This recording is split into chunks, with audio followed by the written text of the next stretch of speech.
여러분, 바보상자라고 아시나요? 예전 어르신들이 TV를 보고 바보상자라고 말씀하셨는데요. 아이들이 하루 종일 TV를 보고 있으니 공부하라는 의미로 붙여진 별명이었습니다. 지금은 핸드폰이 그 역할을 대신하게 됐죠. 그런데 바보상자라는 이 별명이 과학적으로도 확인되는 사실인 것 알고 계셨나요? 물리적 시간을 뺏는 당연한 이야기가 아니라 뇌과학적 측면에서도 가능한 사실입니다. 안녕하세요, 마이노입니다. 예전 7, 80년대에는 TV는 무척 귀한 가전제품이었습니다. 시골에서는 마을 통틀어 한두 대 정도가 고작이어서 마을 사람들이 모여서 보기도 했었죠.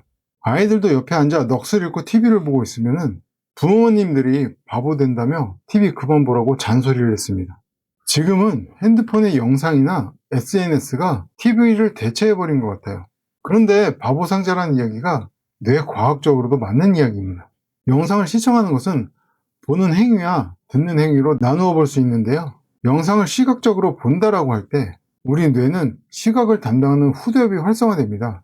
처리된 시각 정보는 대상이 무엇인지, 거리가 얼마인지 등의 정보만을 처리하게 되죠. 그리고 소리를 들을 때는 소리의 정체와 위치를 파악하게 되는데요. 이 과정에서 듣게 된 정보가 언어라면 그 의미를 파악하고 그 내용을 이해할 수 있게 됩니다. 이때 전두엽이 활성화되어 정보를 습득하게 되죠. 그런데 문제가 하나 있습니다. 자극이 강한 시각 정보를 같이 받아들일 때는 사고 영역보다 감정 영역이 먼저 반응을 합니다. 그래서 막상 들었을 때 이해된 것 같아도 실제는 그렇지 않다는 것이죠. 오디오북을 들을 때 영상을 시청하는 것보다 집중과 기억이 더 잘 되는 느낌을 받기도 하는데 그런 이유가 있기 때문이죠. 반면에 책을 읽었을 때는 어떤 일이 생길까요? 언어적 기호가 시각을 통해 뇌에 입력되면 해석을 하기 위해 전두엽에 정보가 전달됩니다. 전두엽은 사고 능력, 기획 능력, 의사 결정 능력, 충동 조절 등 고등 지적 능력을 담당하는 뇌의 사령탑인데요. 글을 읽고 해석하는 과정에서 전두엽이 활성화됩니다. 한마디로 똑똑해지는 겁니다. 인간의 감정은 익히 알려진 대로 호르몬 작용에 대한 반응입니다.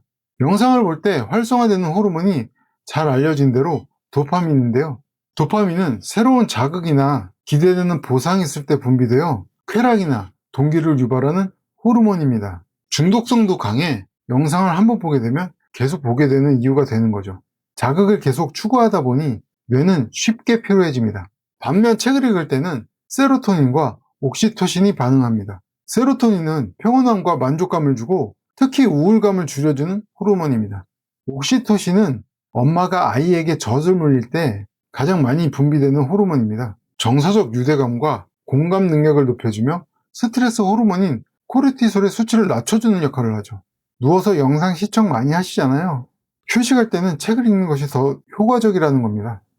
영상 시청을 할 때는 도파민이 분비되어 뇌가 지루할 틈이 없습니다. 반면에 생각하는 능력은 낮아지게 됩니다. 그래서 멍한 상태로 연속적으로 몇 시간씩 보게 되는데요. 이때 뇌는 영상의 내용을 받아들이는 일만 합니다. 맞는지 틀린지 확인하고 생각하는 과정을 배제하게 되죠. 우리 뇌는 그런 활동으로 기억을 강화하게 되는데 그런 과정이 사라지게 되는 겁니다. 책은 반대로 연속적으로 생각하고 확인하는 과정이 지속됩니다.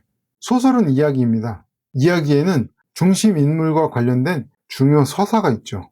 인문학은 이해와 설득입니다. 중심이 되는 사건이나 현상이 있고 논리적인 배경이 있죠. 독자로 하여금 문자라는 기호를 해석해 기억하고 추론하는 과정을 동반하게 됩니다. 이런 과정에서 비판적 사고가 발달하게 되는 것이고요. 흔히 생각 근육이라는 표현을 많이 쓰는데요. 책을 읽을 때 지루하고 힘든 이유가 근력 운동을 하고 나면 근육통을 동반하게 되는 이치와 같은 겁니다. 그리고 이 과정에서 무엇보다 중요한 것은 내가 무엇을 알고 무엇을 모르는지를 아는 능력, 바로 메타인지 능력이 높아지게 됩니다. 내가 나를 파악하는 능력은 삶을 살아가는데 무척 중요합니다. 인간은 나이 들수록 현명해지는 것 같습니다만 저의 경우만 봐도 그런 것 같지는 않습니다. 왜냐하면 내가 해봐서 아는데 라는 말을 종종 하기도 하거든요.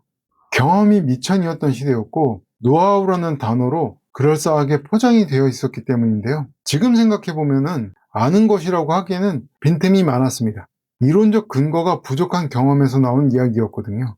과거에 정보가 부족했던 사회에서는 나이 먹은 사람들의 경험은 생존에 중요한 정보였습니다. 비록 한 사람의 살아온 시간만큼의 경험이었다고 해도 말이죠. 하지만 지금은 얻고자 하는 정보는 수많은 사람들의 수많은 시간만큼 어디서나 얻을 수 있습니다. 그것도 아주 정확한 이론을 수반한 정보로 말이죠. 한 사람의 경험은 삶을 살아가는 데는 빈틈이 많은 정보가 되었습니다. 그래서 내가 무엇을 알고 무엇을 모르는지와 같은 자기 점검은 세상의 정보를 받아들이는 데 있어 중요한 가치가 됩니다. 이런 가치는 앞으로 살아가는데 방향타 같은 역할을 하게 될 겁니다. 항해를 한다고 생각해 봅시다. 보물섬에 다다르기 위해 필요한 곳에는 무엇이 있을까요? 지도, 나침반 필요할 거고요. 천문 관측기구도 필요하겠죠. 그리고 앞서 목적지에 가봤던 선원의 경험도 필요한 것일 겁니다. 하지만 그것만으로 목적지에 다다를 수가 없습니다. 왜냐하면 무엇보다 중요한 것은 현재 배의 위치를 알아야 한다는 것입니다. 현재 나의 위치를 아는 것, 그것이 메타인지입니다. 지금까지 책에만 있는 것이란 주제로 뇌과학, 감정, 비판적 사고, 메타인지에 대해 말씀드렸는데요. 질문이 하나 생깁니다. 그럼 무엇을 어떻게, 어떤 것부터 해야 할까? 나는 내가 뭘 좋아하는지도 모르겠고 앞으로 뭘 하면 살지도 잘 모르겠는데 무엇부터 시작해야 할지 아직은 모르겠다면 책을 읽는 것부터 시작해보는 것은 어떨까요?